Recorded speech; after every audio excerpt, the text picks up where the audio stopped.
Pranab Mukherjee, 58, was born in Bharati, Birbhum district near Shantiniketan, where Rabindranath Tagore set up his university. He gave up academics to join politics when he resigned his professor's job to become a member of the Bangla Congress, a splinter group of the Indian National Congress. Within 2 years, he was in the Rajya Sabha and soon joined the Congress. He has held many ministries since 1973 and has always been a key figure in formulating the nation's economic policies. How does he reconcile his role as a planner with the job of Commerce Minister, ushering in a new era of liberalization? Can planning and a free market go hand in hand? Let's ask him, let's find out.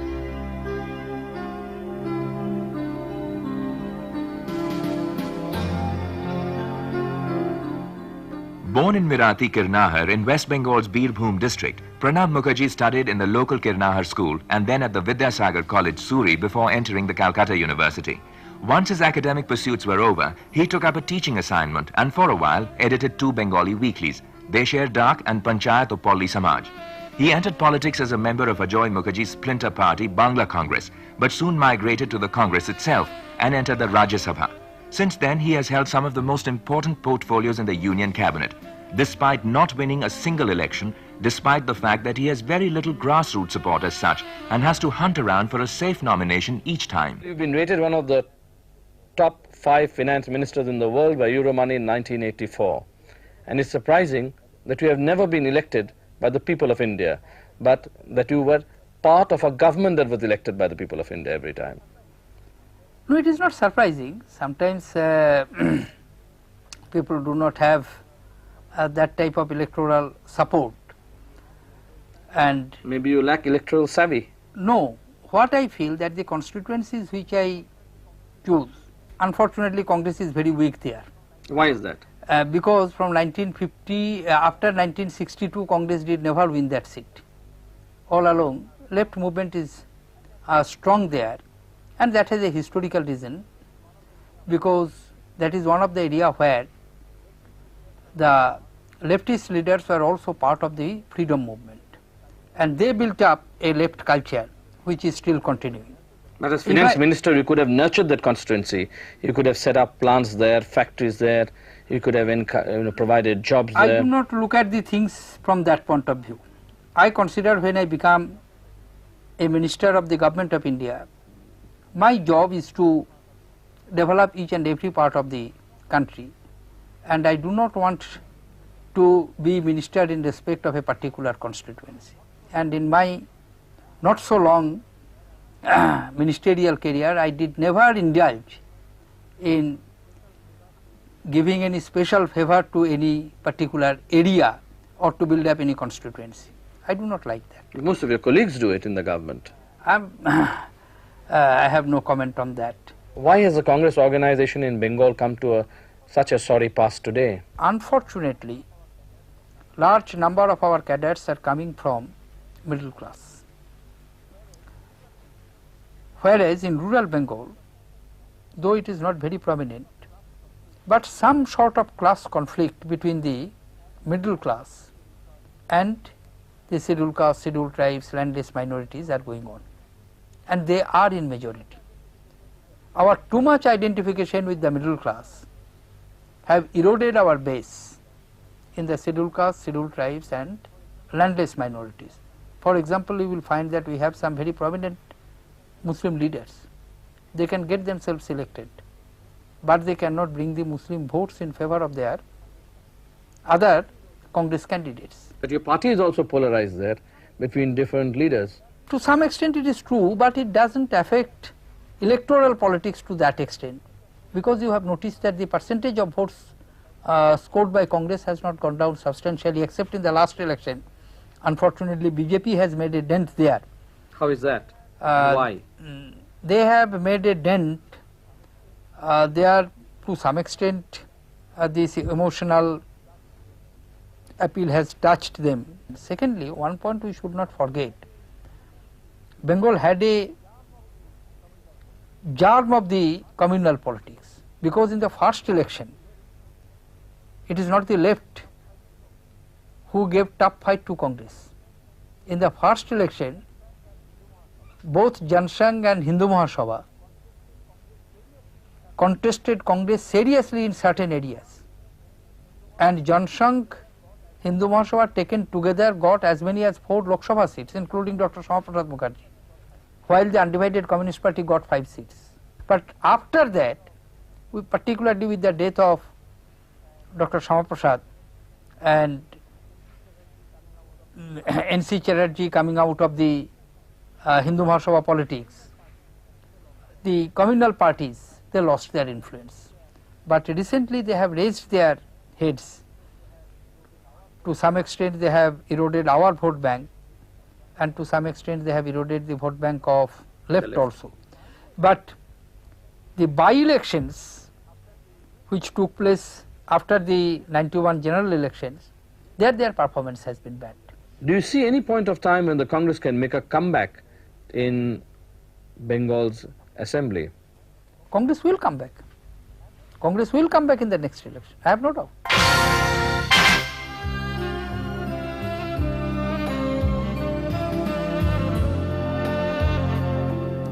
Pranab Mukherjee has been party treasurer and for many years a member of the working committee of the Congress and the Central Parliamentary Board. He was also deputy leader of the party in the Rajya Sabha for 5 years and represented India on the board of governors of the IMF, the World Bank and the Asian Development Bank. He has led Indian delegations to some of the most important international conferences. He joined the Union Ministry in 1973 as Deputy Minister for Industrial Development. Since then, he has held many ministerial jobs in the Ministries of Shipping and Transport, Finance, Revenue and Banking, Commerce, Steel and Mines. He has also been one of the key people in the Congress responsible for formulating economic policy. He was, in fact, chairman of Group 24 as well as chairman of the Economic Advisory Cell of the AICC. His interest in economics and politics has spawned 7 books. 2 of them, Beyond Survival and Off the Track, drew considerable interest because they were written during his years of political isolation when he was expelled from the Congress ostensibly for an interview he gave. But the truth was different. The reigning coterie in the Congress wanted his scalp in any case. They saw him as the man who knew too much and spread rumors that he had staked his claim to the Prime Minister's job when Indira Gandhi was assassinated. It was never my intention to project myself as a successor of Mrs. Gandhi. But still somebody went on hammering on that ideas, and I think you know the reasons. The reason which was, of course I didn't get any reason from the official source. It was simply a letter communicating the decision that I have been expelled from the party for 6 years, but I was told the interview which I gave to you in Illustrated Weekly, some part of that interview was pointed out as the ostensible reason. Anti-party utterances, and that was the ostensible reason. Why did you migrate back to the Congress? Because when I was expelled from Congress, the point I raised and protested that there is no reason to expel me from the party, and I would like to come back to the party. Therefore, when the opportunity came, I came back. Why did you discard the world of academics for politics? You may call it some sort of accident, though I was not averse to politics because I was born in a political family. My father was a freedom fighter, and even in the post-independent era, he was an important Congress leader in the state of West Bengal.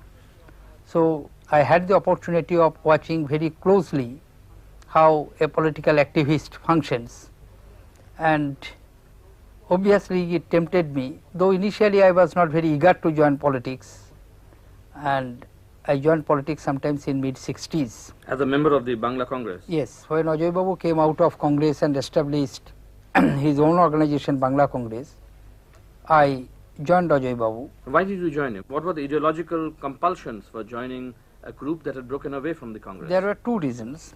One reason was that the way Ajay Babu was removed from the Congress, I did not like it. Secondly, at that point of time, we thought that Congress must be reformed, which were done later on by Mrs. Indira Gandhi in the national scale. Ajay Babu initiated that measures in Bengal in a limited way. Third reason, of course, was our close contact with Ajay Babu. My father was a very close colleague of Ajay Mukherjee, and At that point of time, he practically retired from politics and he didn't like to leave Congress. So Ajay Babu suggested that let me join his party, and I joined him. What are your earliest memories of Bengal? You know, when Bengal famine took place, then I was about 5-6 years old. So concept of food security and poverty alleviation has some sort of obsession with me. I remember, I think then I was 5 years or 6 years old, it was 41 famine, 1941.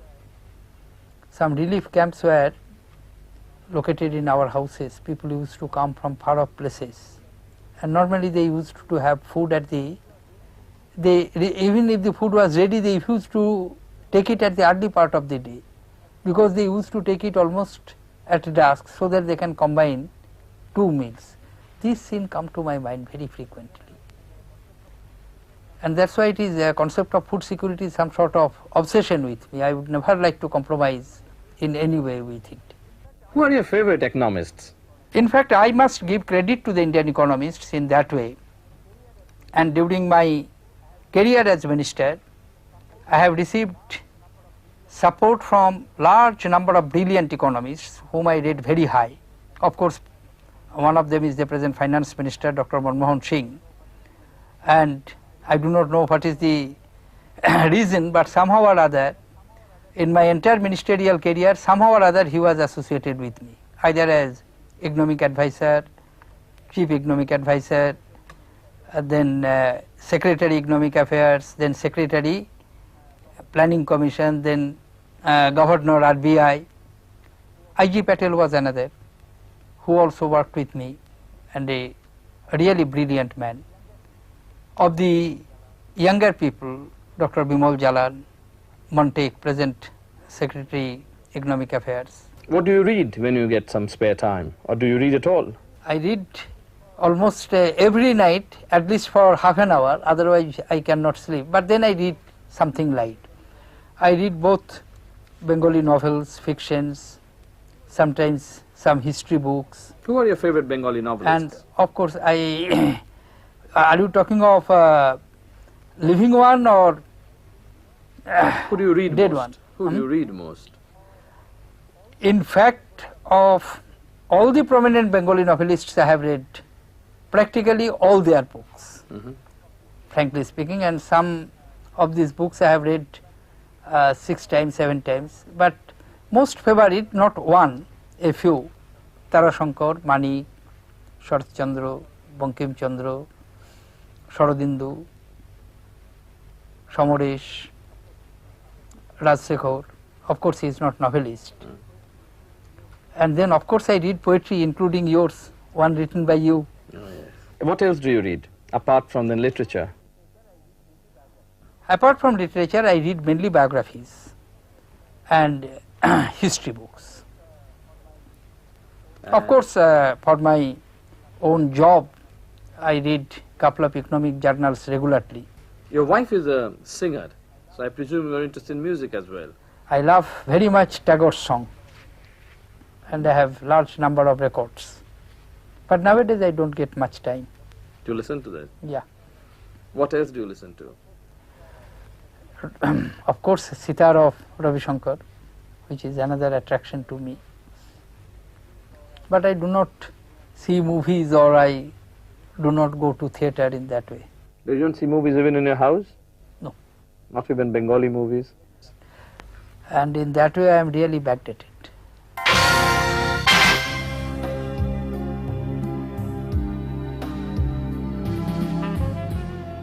Pranab Mukherjee's political career has seen many sharp ups and downs, but he has survived them all with the rare elan of a survivor.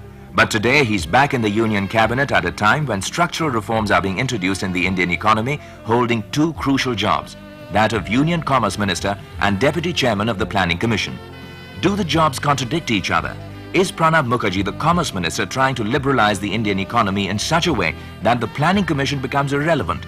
Or can planning boss Pranab Mukherjee achieve the impossible by returning planning to center stage, even as the government sheds its old interventionist image and adopts new political priorities for itself? Is it not odd finding yourself in a government whose economic ideology seems to be just the opposite of what you propounded when you were part of Mrs. Gandhi's cabinet?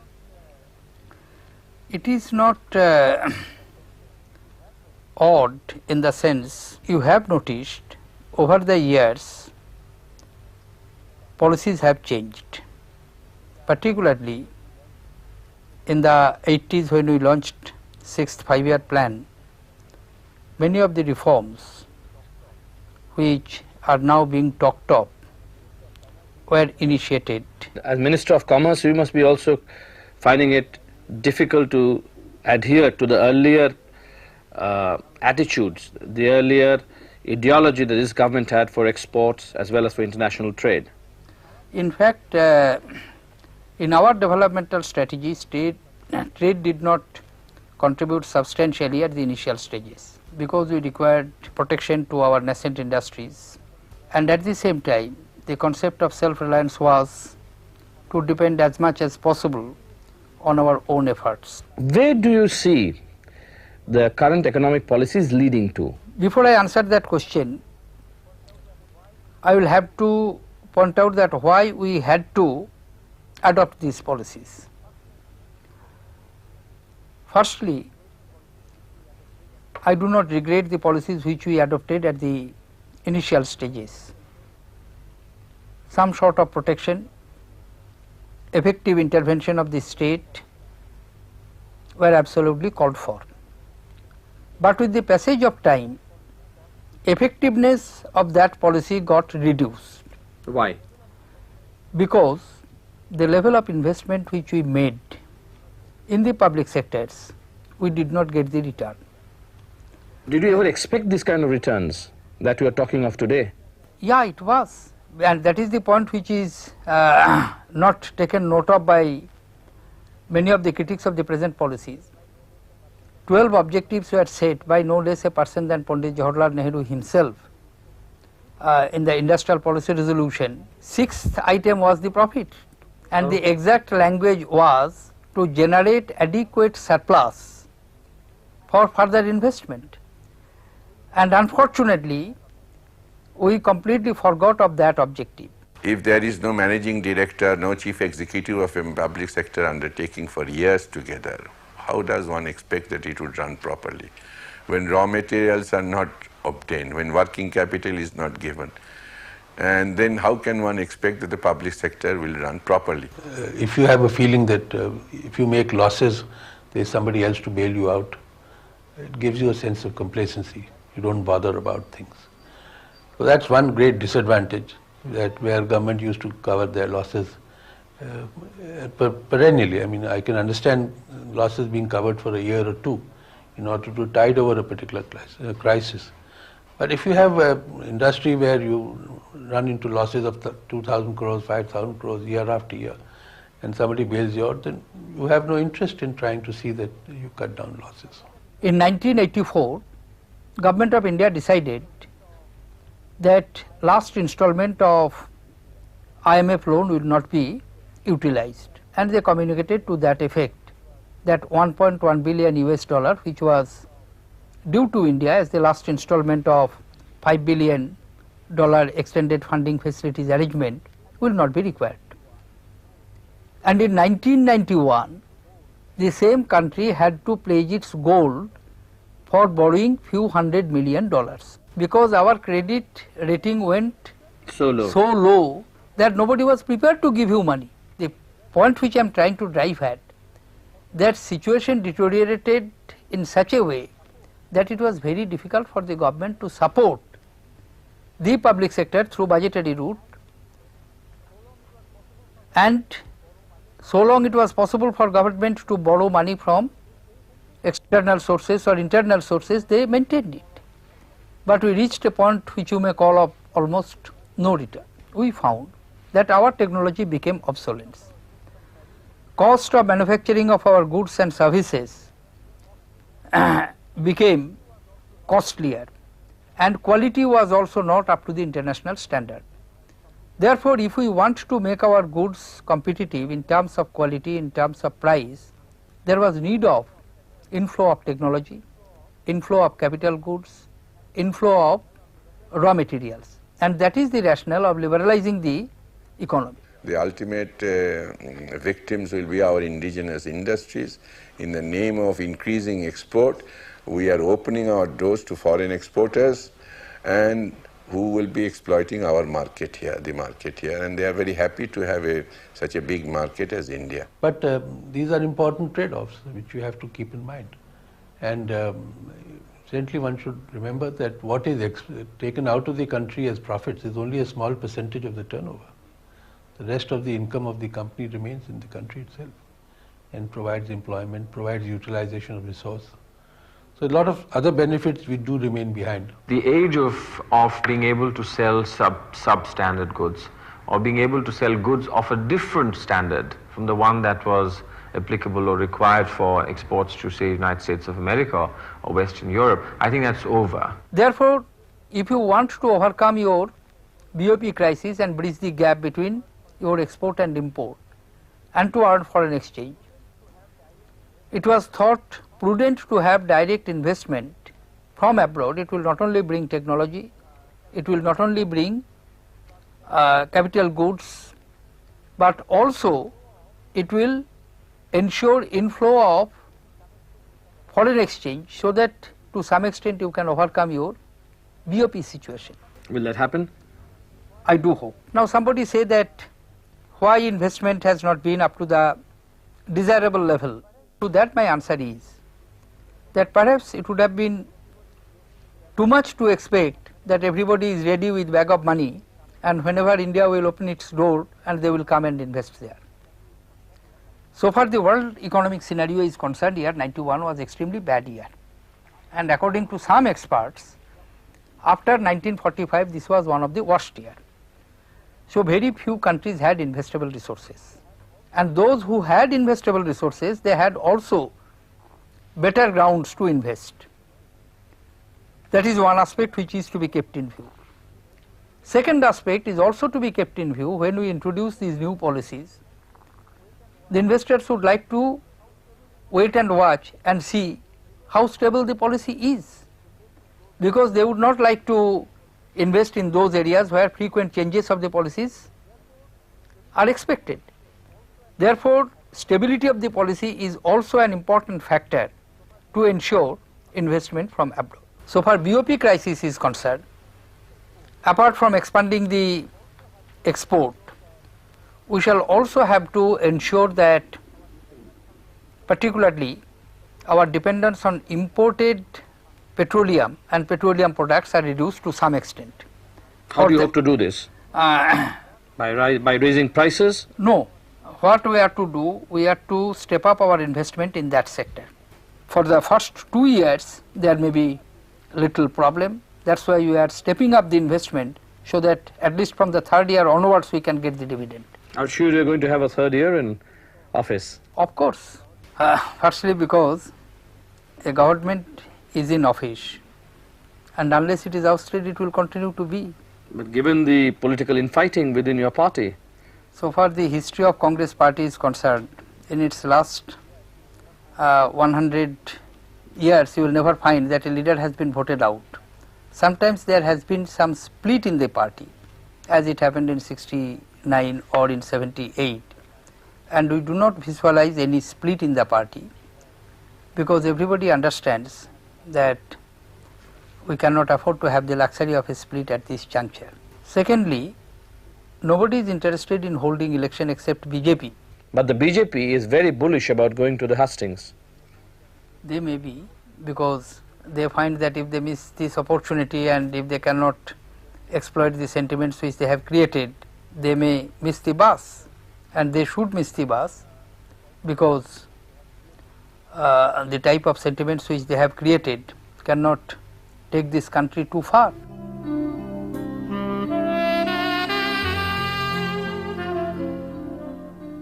Like a true Bengali, Pranab Mukherjee loves Rabindra Sangeet, and his wife Shuvra runs a cultural group called Gitanjali, which organizes dance dramas and has also released a couple of record albums. It was this love for music and culture that sustained him during his years out of office, when Pranab Mukherjee tried his hand at building a small regional party in West Bengal but failed miserably. But then, the coterie that had manipulated his ouster was itself ousted from power, and Pranab Mukherjee returned to the Congress vindicated. Pranab Mukherjee, like Finance Minister Manmohan Singh, disproves the argument that only those succeed in politics who have a large grassroots following. His political career is based entirely on his firm understanding of economics, not on his vote bank, nor on his politicking skills. Will he ever return to his number 2 position in the cabinet? Politics is one government job where no one retires at 58. In fact, you could even say that at 58, Pranab Mukherjee has time on his side.